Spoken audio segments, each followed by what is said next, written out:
அனைவருக்கும் வணக்கம். இன்றைக்கி நம்ம விவேகா ஃபுட் சேனல்ஸில் கோவக்காய் சிம்பிளாக எப்படி ஃப்ரை பண்ணுறதுங்கிறது தான் பார்க்க போகிறோம். வாங்க பார்க்கலாம்.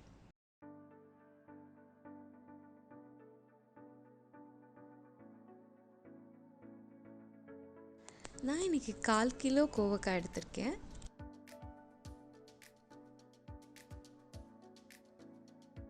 கோவக்காயை நான் கழுவி எடுத்துட்டேன். இப்போ கோவக்காயை நான் 4 துண்டுகளாக போட்டுக்க போகிறேன். வானொலி இப்போ சூடாயிடுச்சு, அதனால 2 டேபிள் ஸ்பூன் எண்ணெய் சேர்க்குறேன். அதில் கடுகு, உளுத்தம் பருப்பு, கருவேப்பிலை, வரமிளகாயை போட்டு நம்ம தாளிச்சிடலாம்.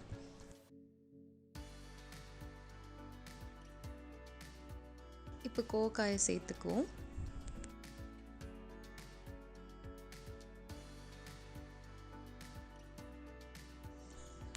மஞ்சள் தூள் சேர்த்துட்டு 3/4 கப் தண்ணி சேர்த்துருக்கேன்னா கோவக்காய் வேகிறதுக்காக.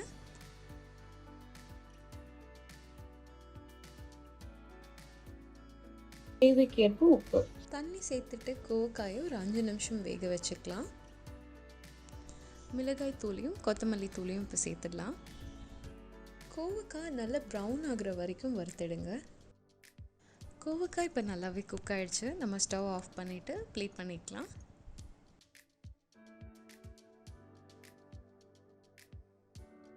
இந்த கோவக்காய் ஃப்ரை ரெசிபி உங்களுக்கு பிடிச்சிருக்குன்னு நினைக்கிறேன். இந்த மாதிரி மோர் வீடியோஸ்க்கு விவேகா ஃபுட் சேனல்ஸை சப்ஸ்கிரைப் பண்ணுங்கள். Please do follow us on Instagram and in Facebook as well.